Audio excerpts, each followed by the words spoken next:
আমরা এসেছি মাস্টার মশাইয়ের বাড়িতে, গ্রামের বাড়িতে। রূপচাঁদ নস্কর, নস্কর বাড়ির চারপাশে গাছগাছালিতে ভর্তি। নস্কর বাড়ির নাম মশলা বাড়িও হতে পারত, কারণ এখানে মাস্টার মশাই নিজের ছাত্রের মতো বসিয়েছেন গাছ, দারচিনি গাছ, গোলমরিচ গাছ। চলুন দেখে নিই মাস্টার মশাই কিভাবে বসিয়েছেন, কিভাবে গাছ তৈরি করে। এই তো নস্কর ভিলা।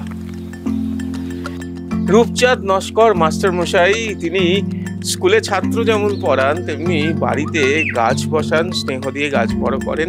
আমরা তার গ্রামের বাড়িতে এসেছি।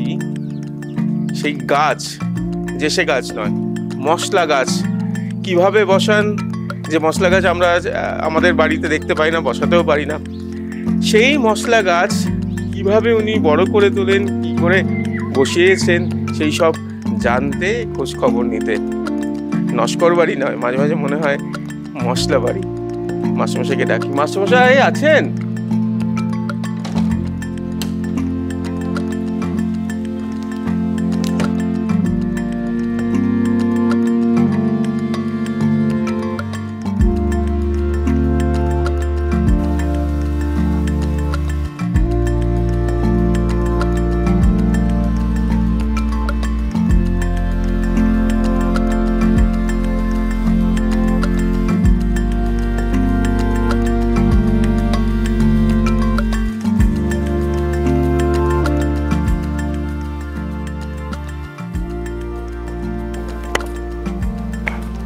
এই যে গাছের সামনে দাঁড়িয়ে আছি, প্রথমে আমার দেখে মনে হয়েছিল বোধহয় তেজপাতা গাছ, কিন্তু না, তেজপাতা নয়। মাস্টারমশাই এটা কি গাছ?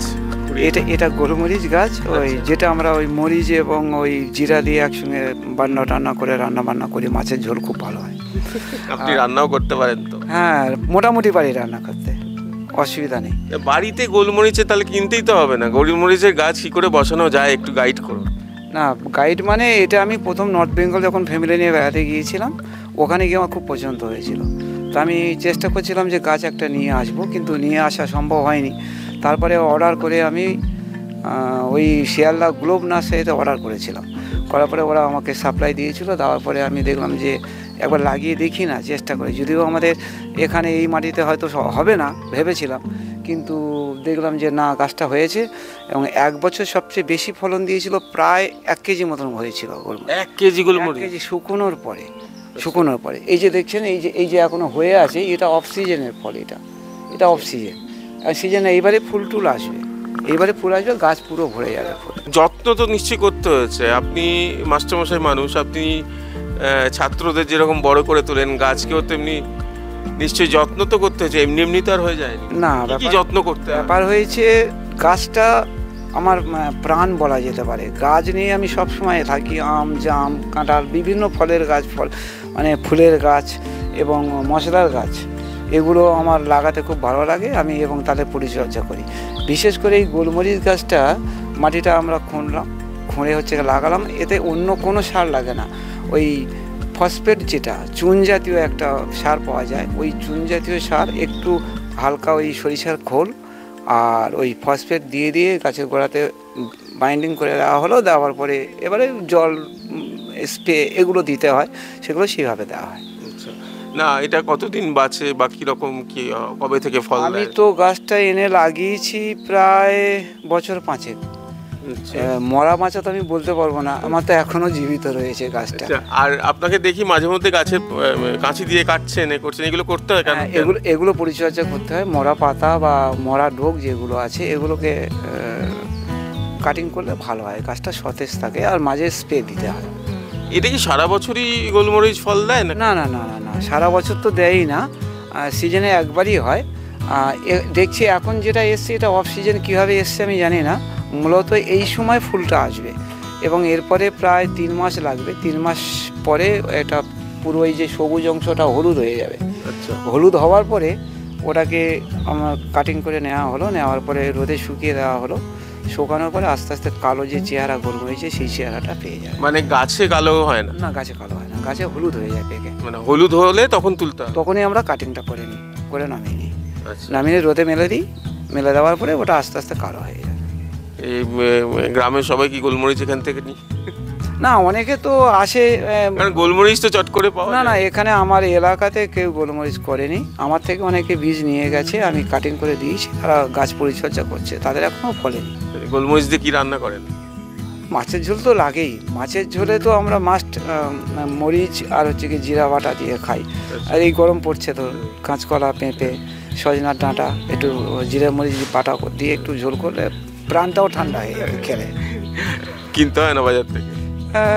মাঝে মধ্যে মাঝে মধ্যে কিনতে হয়, মাঝে মধ্যে কিনতে হয়। কম পড়লে।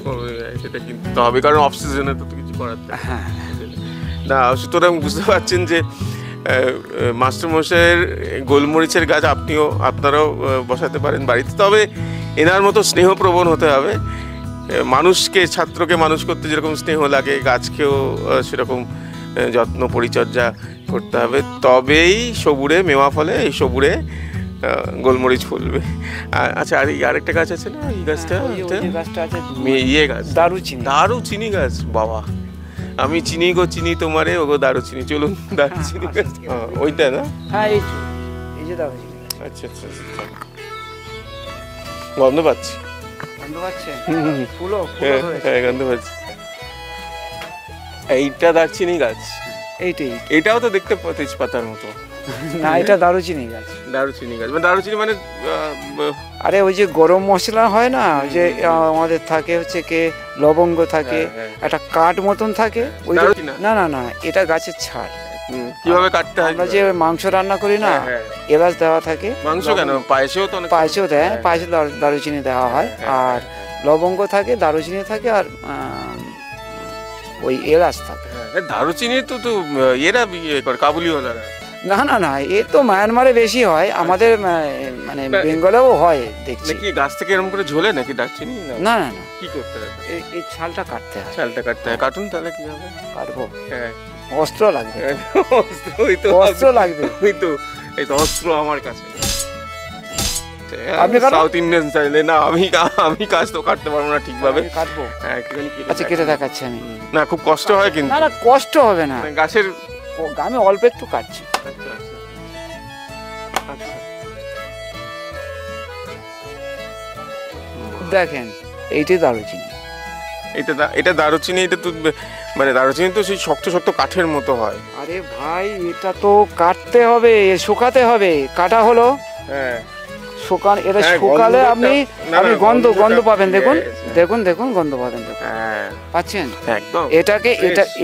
এটা যদি আপনি শুকানোর পরে যখন মশলা হিসেবে ব্যবহার করবেন, তখন দেখবেন যে কেনা মশলার চেয়ে অনেক বেটার। হ্যাঁ, না না, তাই তো দেখছি। এখনই যে গন্ধটা পাচ্ছি তাতে কিন্তু মনে হচ্ছে এটাই যদি মাংস দেওয়া পায়েসে দিয়ে দেওয়া যায়, পাঠার মাংসতে দারুণ। কাঁচা দেওয়া যায়? অবশ্যই কাঁচা দেওয়া যায়।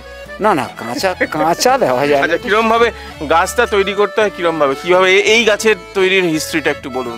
যেহেতু আমরা গঙ্গা এলাকায় বাস করি, গঙ্গা মৃত্তিকা আমাদের সমভূমি এলাকা, এখানে সব রকম ফল, ফুল এবং মশলা গাছ হবে, এটা আমার বিশ্বাস। আমি যেটুকু পড়াশোনা করেছি তাতে জেনেছি। আর এই গাছটা আনার পিছনে একটা ইতিহাস আছে। সেই ইতিহাস হচ্ছে কি, আমি যেহেতু গাছ ভালোবাসি, আমার মিসেসও গাছ ভালোবাসেন, উনি এই গাছটা কালেকশন করেছেন। কোথা থেকে করেছেন আমি জানি না, এনে আমাকে দিয়েছে, বলছে এই গাছটা পোঁতো তো।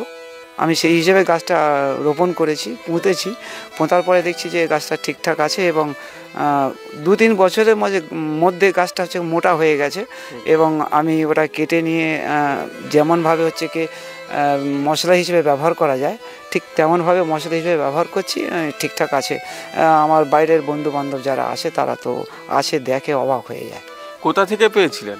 এটা একটা নার্সারি থেকে কিনে এনেছিলেন আমার মিসেস। আচ্ছা, তারপরে যত্ন করতে হয়নি? সার দিতে? যত্ন অবশ্যই করতে হবে। তো আমাদের এলাকাতে খুব একটা বেশি সার বিষের প্রয়োজন লাগে না। আমাদের মাটিটা এমন ধরনের মাটি, যে কোনো গাছ মানে বসালেই বাঁচে। তারপরে একটু পরিচর্যা করতে হয়, একটু জৈব সার ব্যবহার করতে হয়। সেগুলো ব্যবহার করেছি। একটু মাঝে সাঝে কাটিং করে দিই, একটু স্প্রে দিয়ে দিই, ব্যাস। তাতেই এই গাছ ঠিকঠাক আছে তো মনে হচ্ছে আমার। বসন্ত তো দারচিনি গাছে ফুল আছে নাকি? হ্যাঁ, দারচিনি গাছে ফল কি হয়? সে ফলের কিছু? হ্যাঁ, ফল হয়। আচ্ছা, সে ফলগুলো আবার কিন্তু আমার এখানে রাজ্যের পাখি এসে হাজির হয়। আচ্ছা, ওরা পাখি ফলগুলো খায়, আমার দেখতে খুব মজাও লাগে। ওগুলো আমাদের মানুষের খাওয়ার জন্য? না না না, ওগুলো ব্যবহার করে দেখিনি কোনো সময়। কোনো সময় ব্যবহার করে দেখা হয়নি, তবে পাখি যেহেতু খায় মানুষ খেতেই পারে। দারচিনি গাছের আরেকটা জিনিস দেখলো, দারচিনি কিন্তু ফল নয়, দারচিনি গাছের এই ছাল, এটাই হচ্ছে আসল খাদ্য। তো এই দারচিনি গাছে হাত দিয়ে রয়েছি, কিন্তু সবই তো হলো যে দারচিনির সঙ্গে এলাচ তো যায়, এলাচটা এলাচ গাছ আমার মাঠের বাগানে আছে। আচ্ছা, মানে হচ্ছে সবে গাছ বাচ্চা সবে 2 গাছ বছর বাচ্চা। লাগিয়েছি, দেখি ওর 2 প্রসেস আছে, এই প্রসেসে চেষ্টা করছি বড় করার গাছটা। হবে, আশা করি হবে। হবে না, আশা কেন করবেন? আপনার সবচেয়ে বড় কথা, আপনার স্নেহ রয়েছে, মাস্টারমশাইয়ের স্নেহ নিয়ে যদি যেমন ছাত্রকে বড় করে তোলা যায়, গাছও বড় হয়। আর আমরা ছুতো পেয়ে গেলাম যে আরও একবার আসবো মাস্টারমশাইয়ের গাছ নিয়ে করতে, ওই এলাচ গাছ হবে, সেই এলাচ গাছ দেখতে আবার আসা যাবে, আর আপনাদেরকেও নিয়ে আসবো এইভাবে দেখানোর জন্য। তো আপাতত আজকে এই দুটো, আমি নস্কর বাড়ি বলবো না, মাস্টারমশাইয়ের মশলা বাড়ি থেকে বিদায় নিচ্ছি।